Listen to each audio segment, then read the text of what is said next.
എല്ലാവർക്കും നമസ്കാരം. വീണ്ടും പുതിയൊരു വീഡിയോയിലേക്ക് ഒരിക്കൽ കൂടി സ്വാഗതം. അപ്പം ഇന്നത്തെ നമ്മുടെ ഒരു ചെറിയൊരു ട്രാവലിംഗ് വ്ളോഗാണ്. അപ്പം ഞാനും ഉണ്ട്, എൻ്റെ ഒരു സുഹൃത്തുണ്ട്. അപ്പോൾ ഇന്ന് നമ്മൾ എങ്ങോട്ടാണ് റോബിനെ പോണേ? Passport office. അപ്പം ഞാൻ പോകുന്ന പാസ്പോർട്ട് ഓഫീസിലേക്കാണ്. റോബിന് ഒരു പാസ്പോർട്ട് എടുക്കണം. അപ്പം നമുക്ക് പാസ്പോർട്ടിന് അപ്ലൈ ചെയ്തിട്ടുണ്ടോ? നമ്മളെ ചെയ്തു. ഇപ്പോൾ എന്താണ് ഇന്നത്തെ നമ്മുടെ പരിപാടി? വെരിഫിക്കേഷനുള്ള ആപ്ലിക്കേഷൻ നമ്മൾ സബ്മിറ്റ് ചെയ്യുക. അതെ അല്ലേ? എന്നിട്ട് അവിടുന്ന് നമുക്ക് എൻക്വയറിക്ക് വേണ്ടിയിട്ട് ആൾ വരും അല്ലേ? ഓക്കെ. അപ്പോൾ അതാണ് ഇന്ന് നമ്മൾ പാസ്പോർട്ട് ഓഫീസിൽ പോകും. അവിടെ ചെന്നിട്ട് വെരിഫിക്കേഷൻ അപ്ലൈ ചെയ്യുക. അത് കഴിയുമ്പോൾ അവിടുന്ന് ആൾക്കാർ നമുക്ക് വീട്ടിലേക്ക് വന്ന് എൻക്വയറിക്ക് വേണ്ടിയിട്ട് വീട്ടിലേക്ക് വരും. അപ്പോൾ അതാണ്. അപ്പോൾ ഇപ്പം നമ്മൾ പാസ്പോർട്ട് ഓഫീസിലേക്കാണ് പോയിക്കൊണ്ടിരിക്കുന്നത്. നമ്മളൊരു ഓട്ടോയിലാണ് പോകുന്നത്. ഒരു ഓട്ടോയിൽ പോകാമെന്ന് വെച്ചു. ഇപ്പം രാവിലെ ഒരു 8:30 ഇപ്പം ഞങ്ങൾ വീട്ടിൽ നിന്ന് ഇറങ്ങി. അപ്പോൾ ഇവിടുന്ന് ഒരു ഓൾമോസ്റ്റ് ഒരു 1 hour യാത്രയുണ്ട്. അപ്പോൾ ആദ്യമായിട്ടാണ് നമ്മളൊരു ട്രാവൽ വ്ളോഗ് ചെയ്യുന്നത്. ഇതിനു മുമ്പ് ജസ്റ്റ് ഒന്നും ചെയ്തിട്ടുണ്ട്, ഒരു ചെറിയ ഒരെണ്ണം. അത് അത്ര ഒരു സെറ്റപ്പ് ആയിട്ടില്ല. എന്തായാലും ഇതെങ്ങനെയാകും എന്ന് നോക്കാം.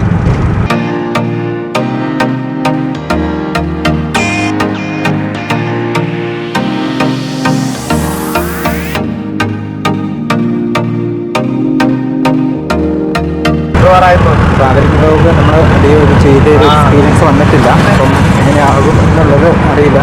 ഷൂട്ട് ചെയ്ത് ശേഷം എഡിറ്റിംഗ് ഒക്കെ കഴിഞ്ഞതിന് ശേഷം നമുക്ക് നോക്കണം. ഇങ്ങനെ വീഡിയോ നന്നായി മാത്രമേ ഇത് പോസ്റ്റ് ചെയ്യാം എന്നുള്ളൊരു തീരുമാനത്തിലാണ് എടുത്തിരിക്കുന്നത്. വീഡിയോ എന്തായാലും ഒരു പുതിയൊരു എക്സ്പീരിയൻസ് ആയിരിക്കും എന്ന് വിചാരിക്കുന്നു. പാസ്പോർട്ട് ഓഫീസിലേക്ക് പോകുന്ന അതിൻ്റെ അകത്തേക്ക് നമുക്ക് പിന്നെ എനിക്ക് കയറാൻ പറ്റുമോ എന്നുള്ള കാര്യത്തിലും ഒരു ഉറപ്പില്ല. ഇപ്പോൾ ഈ കോവിഡ് പ്രോട്ടോക്കോളൊക്കെ ഉള്ളതുകൊണ്ട് ഒരാൾക്ക് മാത്രമേ അതിനകത്തേക്ക് എൻട്രി ഉണ്ടാവുള്ളൂ. അപ്പോൾ ഇപ്പം ഞാൻ ഇവിടെ നമ്മൾ യാത്ര ചെയ്യുന്ന പുറത്തുള്ള കാഴ്ചകളൊക്കെ ജസ്റ്റ് ഒന്ന് നമുക്കൊന്ന് കാണിച്ചു തരാം.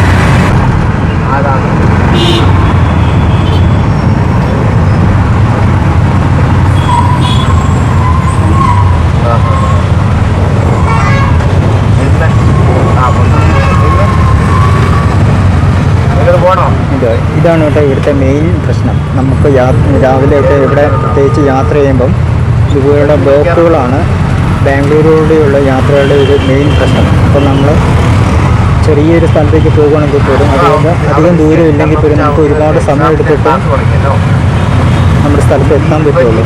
അപ്പോൾ അതിനനുസരിച്ച് നമ്മൾ നേരത്തെ ഇറങ്ങുക എന്നുള്ളതാണ് ഇവിടുത്തെ ചെറിയൊരു സൊല്യൂഷൻ. നമ്മൾ എവിടെയെങ്കിലും പോകുന്നുണ്ടെങ്കിൽ ഇപ്പം വലിയൊരു ബ്ലോക്കില്ല. കാരണം കൊറോണയുടെ ഒരു സീസണൊക്കെ ആയതുകൊണ്ട് IT കമ്പനികളൊക്കെ കുറേ ഇവിടെ കുറവാണ്. ഇപ്പോൾ ഫുൾ IT കമ്പനിയൊക്കെ ഇവിടെ ഓപ്പൺ ആണെങ്കിൽ ഇതൊന്നും അല്ല, നല്ല ട്രാഫിക് ബ്ലോക്കായിരിക്കും ഇവിടെ.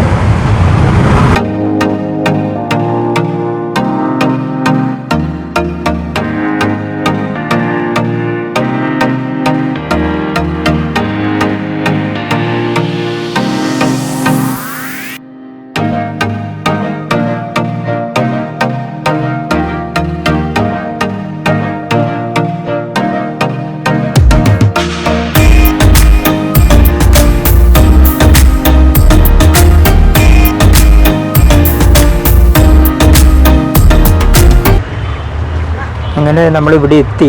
ഇനി നമ്മളിവിടെ കുറച്ച് നേരത്തെയാണ് എത്തിയത്. നമ്മൾ പ്രതീക്ഷിച്ചതിനെക്കാട്ടും കുറച്ച് നേരത്തെയാണ് നമ്മളിവിടെ എത്തിയിരിക്കുന്നത്. അപ്പോൾ ഇനി ഒരു അരമണിക്കൂറും കൂടെ നമ്മളിവിടെ വെയിറ്റ് ചെയ്യണം. കാരണം 10 മണിക്ക് വേണ്ടിയാണ് റോബിനവിടെ അപ്പോയിൻമെൻറ്റ് കിട്ടിയേക്കുന്നത്. അപ്പോൾ നമ്മൾ അതിന് നേരത്തെ ഇവിടെ എത്തിയിരിക്കുകയാണ്. പിന്നെ ഇപ്പം ഇവിടെ റോബിനും ഇവിടെ നമ്മുടെ വണ്ടിയുടെ ഡ്രൈവറും കൂടി ചെറിയൊരു ചായ കുടിക്കാൻ വേണ്ടിയിട്ട് പുറത്തേക്ക് ഇറങ്ങിയിരിക്കുകയാണ്. ഞാൻ വീട്ടിൽ നിന്ന് ജസ്റ്റ് ചായ കുടിച്ചിട്ട് പോകുന്നത്. അതുകൊണ്ട് പിന്നെ ഇപ്പം ഒന്നും കഴിക്കണ്ടെന്ന് വിചാരിച്ചു.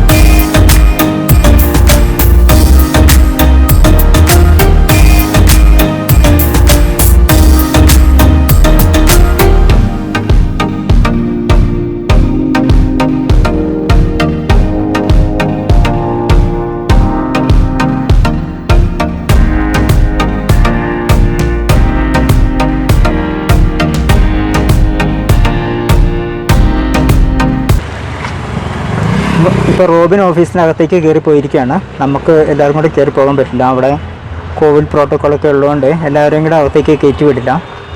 അപ്പം അകത്തേക്ക് കയറ്റി വിടുകയാണെങ്കിൽ അവിടുത്തെ സിറ്റുവേഷനൊക്കെ എങ്ങനെയെങ്കിലും ഒന്ന് ഷൂട്ട് ചെയ്ത് നിങ്ങൾക്ക് കാണിച്ചു തരാമെന്നുള്ള ഒരു കണക്കൂട്ടലായിരുന്നു ഞാൻ വന്നത്. അപ്പോൾ എന്തായാലും നമുക്ക് അകത്തേക്ക് കയറാൻ പറ്റിയിട്ടില്ല. അതുകൊണ്ട് അകത്തെ കാഴ്ചകളൊക്കെ നമുക്ക് ഇന്ന് എന്തായാലും മിസ്സായി. ഇപ്പം ഞങ്ങൾ ഇവിടെ പുറത്ത് വെയിറ്റ് ചെയ്യുകയാണ്.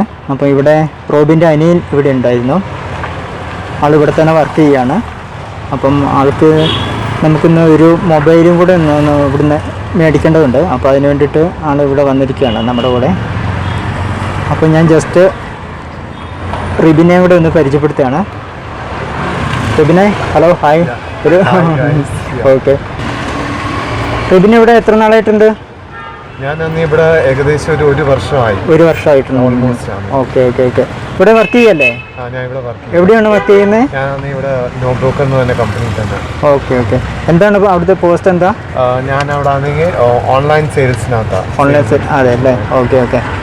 ഇവിടെ താമസമൊക്കെ ഇപ്പോൾ പി ജിയിലല്ലേ താമസിക്കുന്നത്? Okay okay. എങ്ങനെയുണ്ട് ഇവിടുത്തെ പി ജിയിലെ എക്സ്പീരിയൻസ്, എന്താ കാര്യങ്ങളൊക്കെ?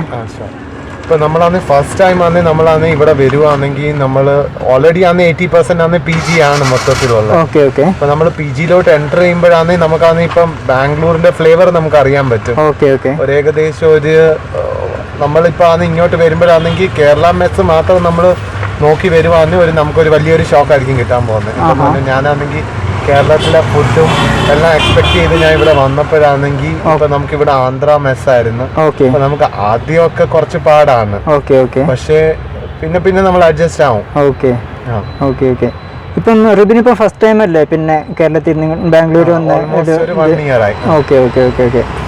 അപ്പോൾ എങ്ങനെയുണ്ട് ഇവിടുത്തെ പിന്നെ റൂമിലെ താമസവും അവിടുത്തെ കൂടെയുള്ളവരൊക്കെ എങ്ങനെയുണ്ട് എക്സ്പീരിയൻസ് ഒക്കെ? ഇപ്പൊ നമ്മളിപ്പം പി ജി എന്ന് പറയുമ്പോൾ അതിപ്പം ഓരോരുത്തരും ഓരോ ക്യാരക്ടറായിരുന്നു. നമ്മളാണെങ്കിൽ ഇപ്പം കൂടുതലും നമ്മൾ അഡ്ജസ്റ്റ് ചെയ്യും അവരൊപ്പം. അത് തന്നെ ഇപ്പൊ ചിലരാണെങ്കിൽ ഓൾമോസ്റ്റ് ഒരു 70% ആൾക്കാരും ചിലപ്പോ മൊത്തം മാറിക്കൊണ്ടിരിക്കുന്നവർ. ഇപ്പം ഇന്ന് നമ്മൾ കാണുന്നവർ ചിലപ്പോൾ നാളെ കാണണമെന്നില്ല. അപ്പം ഓക്കെ. അപ്പം നമുക്കൊരു സ്ഥിരമായിട്ടുള്ള ഒരു കോണ്ടാക്ട് നമ്മൾ പ്രതീക്ഷിച്ച് അങ്ങനെ പി ജിയിൽ നിൽക്കും ഓൾമോസ്റ്റ് ഇല്ല. വർക്ക് ചെയ്യുമ്പോൾ ഒക്കെ അല്ലേ? അതേസമയം പഠിക്കുന്നവരൊക്കെ ആണെങ്കിൽ നമുക്ക് ഏകദേശം ലോക്ക്ഡൌൺ ഒക്കെ ആയപ്പോൾ ഒരു 80% ആൾക്കാരും ആണെങ്കിൽ ലോക്ക്ഡൌൺ കഴിഞ്ഞ് പോയി. Okay okay. പിന്നെ കോവിഡിന്റെ ഇത് വെച്ച് തന്നെ ആണെങ്കിൽ ഇപ്പം അവിടെയും കുറെ ആണെങ്കിൽ ഉണ്ട് പ്രോബ്ലംസ് ഉണ്ടായിരുന്നു. പിന്നെ വർക്ക് ഫ്രം ഹോം ഞാൻ ചെയ്തുകൊണ്ടിരിക്കുന്നത്. അതിന്റെയും കുറെ ചാലഞ്ചസ് ഉണ്ട്. എങ്ങനെയുണ്ട് ഈ വർക്ക് ഫ്രം ഹോമിന്റെ ഒരു എക്സ്പീരിയൻസ്? എങ്ങനെയുണ്ട്? നമ്മൾ ഓഫീസിൽ പോയി ചെയ്തുകൊണ്ടിരുന്നതിന് ആദ്യം വന്നിടയ്ക്കൊക്കെ ഓഫീസിൽ പോയിട്ടല്ലേ? ഏകദേശം ഒരു 3 മാസമാണെങ്കിൽ ഓഫീസിലായിരുന്നു. പിന്നെ പെട്ടെന്നാണെങ്കിൽ മാർച്ച് 21 ലോക്ക്ഡൌൺ ഡിക്ലെയർ ചെയ്തപ്പോഴാണെങ്കിൽ ഓഫീസിൽ നിന്നാണെങ്കിൽ നമ്മൾ നേരെ വർക്ക് ഫ്രം ഹോമിലോട്ട് ഷിഫ്റ്റ് ചെയ്യണമെന്ന് പറഞ്ഞു. ആദ്യമൊക്കെ ഭയങ്കര പാടായിരുന്നു. എന്തെന്ന് പറഞ്ഞാൽ സിസ്റ്റം വെക്കണം. സിസ്റ്റം വെച്ചിട്ടാണെങ്കിൽ പിന്നെ നമ്മൾ ഇന്റർനെറ്റ് കണക്ഷൻ വെച്ചിട്ടാണ് ചെയ്യണം. പക്ഷേ കുഴപ്പമില്ല. ഇപ്പൊ നമുക്കാണെങ്കിൽ വീട്ടിൽ ഇരുന്ന് നമ്മൾ ചെയ്യുക. പക്ഷെ ഇപ്പൊ നമ്മൾ അവിടെ പോയി ഒരു 9 hours തീർക്കേണ്ടത് നമ്മൾ ഇവിടെ ആണെങ്കിൽ ഒരു ഏകദേശം ഒരു 10-12 മണിക്കൂറൊക്കെ ആവും. അപ്പൊ കൂടുതൽ നമുക്കൊരു കംഫർട്ടായിട്ട് തോന്നുന്നത് എങ്ങനെയാണ്? വർക്ക് ഫ്രം ഹോം നമ്മൾ ഏകദേശം ഒരു 1 year ആയിട്ട് ചെയ്ത് യൂസ് ടു ആയോണ്ട് അത് ബ്രേക്ക് ചെയ്ത് ഇനി പെട്ടെന്ന് ഓഫീസിലേക്ക് പോവാന്ന് പറഞ്ഞാൽ അതായിരിക്കും എനിക്ക് ഇനി പാട്. പലരും പറയുന്നത് കേട്ടിട്ടുണ്ട് വർക്ക് ഫ്രം ഹോം നമുക്ക് പിന്നെ കൂടുതൽ ഒരു ഓവർ വർക്ക് വരുന്നുണ്ട്, അങ്ങനെ ഒരു ടെൻഷൻ വരുന്നുണ്ടെന്നൊക്കെ. ഡെഫിനറ്റ്ലി. എന്തെന്ന് പറഞ്ഞാൽ ഇപ്പൊ നമ്മൾ വർക്ക് ഫ്രം ഹോമിലാവുമ്പോഴാണെങ്കിൽ ഇപ്പം നമ്മുടെ സാറുമാരുടെ വിചാരം അല്ലെ മാനേജേഴ്സിന്റെ വിചാരം എന്ന് പറഞ്ഞാൽ നമ്മൾ വർക്ക് ചെയ്യുന്നില്ല ഏകദേശം. പക്ഷെ നമ്മൾ കൂടുതൽ ആ ജോലി ചെയ്യുന്നതെന്ന് അവർ മനസ്സിലാക്കും. നമുക്കന്ന് ബ്രേക്സ് ഇല്ല. നമ്മൾ ശരിയാ, നമ്മൾ ട്രാഫിക്കിനകത്ത് നമ്മൾ ബാംഗ്ലൂരിലെ ഏറ്റവും വലിയ പ്രോബ്ലമായ ട്രാഫിക്കിനകത്ത് നമ്മൾ പെടുന്നില്ല. അപ്പൊ അവർ അതിന്റെയും കൂടെ നമ്മളെ കോമ്പൻസേറ്റ് ചെയ്യാൻ വേണ്ടി. അപ്പോൾ അതൊക്കെയാണ് ഇവിടുത്തെ എക്സ്പീരിയൻസ് അല്ലേ? എങ്ങനെയുണ്ട് ബാംഗ്ലൂർ വന്നിട്ട്? ബാംഗ്ലൂരത്തെ റിബിയും പിന്നെ പുറത്തൊക്കെ ഇതിനു മുമ്പും ധാരാളം പുറത്തൊക്കെ നിന്നുള്ള ഒരു എക്സ്പീരിയൻസ് ഉള്ളതുകൊണ്ട് കുഴപ്പമില്ല. പിന്നെ ലോക്ക്ഡൌൺ ഒക്കെ ആയിരുന്നു. ഓൾമോസ്റ്റ് 80% വീട്ടിൽ തന്നെ ആയിരുന്നു. പിന്നെ രാവിലെ ജോലി തുടങ്ങിയാൽ രാത്രി തീരും അതിന്റെ ഇടയ്ക്ക്. എങ്ങനെയുണ്ട് നിങ്ങൾ താമസിക്കുന്ന സ്ഥലത്തൊക്കെ കൊറോണയുടെ ഒരു എക്സ്പീരിയൻസ്? പിന്നെ ഇപ്പം അങ്ങനെ അതിനെക്കുറിച്ച് എന്തെങ്കിലും അധികം അതിനെക്കുറിച്ച് വെളി വരുന്നില്ല. കേൾക്കുന്നുണ്ടെന്നാ, പക്ഷെ അധികം അതിനെക്കുറിച്ച് പബ്ലിക്കലി ഒന്നും വരുന്നില്ല. അറിയുന്നില്ലെങ്കിൽ അവര് ഹൈഡ് ചെയ്ത് വെക്കുവാന്ന്. ഓക്കെ. അപ്പോൾ അതൊക്കെയാണ് പിന്നെ റിബിൻ്റെ ഇവിടെയുള്ള ഒരു ലൈഫ് എക്സ്പീരിയൻസ്. അപ്പം ഞാൻ ചോദിക്കാൻ കാരണം, നമുക്ക് ഈ PGയിലൊക്കെ താമസിക്കാൻ വേണ്ടിയിട്ടൊക്കെ കണക്കൂട്ടിയൊക്കെ നാട്ടിൽ നിന്നൊക്കെ വരുന്നവർക്ക് അവർക്കൊക്കെ ചെറിയൊരു ഹെൽപ്ഫുൾ ആയിക്കോട്ടെ എന്ന് വിചാരിച്ചിട്ടാണ്. തീർച്ചയായിട്ടും റിബിൻ പിന്നെ നല്ല എക്സ്പീരിയൻസ് ഒക്കെ നമ്മളോട് പങ്കുവെച്ചു. അപ്പം ഒത്തിരി താങ്ക്സ് റിബിൻ. ഓക്കെ. അതിന് മുമ്പായിട്ട് റിബിന് നമ്മുടെ ചാനലിലേക്കൊരു വെൽക്കം കൊടുക്കാൻ മറന്നു കേട്ടോ. ആദ്യം തന്നെ നമുക്ക് ചെയ്യേണ്ടി വരുന്നു. ഏതായാലും നമ്മുടെ ചാനലിന് വേണ്ടിയിട്ട് ഇത്രയും കാര്യങ്ങൾ ഷെയർ ചെയ്തതിന് ഒരുപാട് നന്ദി. ഓക്കെ. അപ്പോൾ ഇനി നമുക്ക് അടുത്ത പ്രോഗ്രാം റോബിൻ അവിടുന്ന് ഓഫീസിൽ നിന്ന് വന്നു കഴിഞ്ഞാൽ പിന്നെ നമുക്ക് റിബിന് ഒരു മൊബൈൽ എടുക്കണം. അപ്പോൾ അതും കൂടെ നമുക്ക് ഇന്ന് ഇവിടുന്ന് എടുത്തിട്ട് പോകാമെന്നാണ് വെക്കുന്നത്. അപ്പം നല്ലൊരു മൊബൈൽ ഷോപ്പ് നോക്കി നമുക്ക് പോകാം. ഏതാണെന്ന് പറഞ്ഞാൽ സെർച്ച് ചെയ്ത് കണ്ടുപിടിക്കണം.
അങ്ങനെ നമ്മൾ റിബിന് ഫോണും മേടിച്ചു. അപ്പോൾ നമ്മൾ ഉദ്ദേശിച്ച പോലെ തന്നെ നല്ലൊരു ഫോണ് കിട്ടി. കാണിച്ചു തരാം. അപ്പം വലിയ അടുത്ത് ഞങ്ങൾ മേടിപ്പിക്കാൻ നോക്കിയിരിക്കുന്നു. ഇതാണ് RedMe9A അല്ലേ? ഓക്കെ. നല്ലൊരു ഗ്ലാസ് ദൂരേക്ക്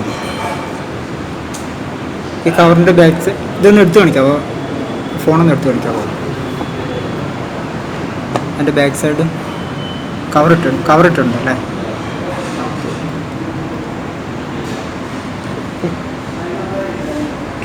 ഇതാണ് നമ്മളെടുത്ത ഫോണ്.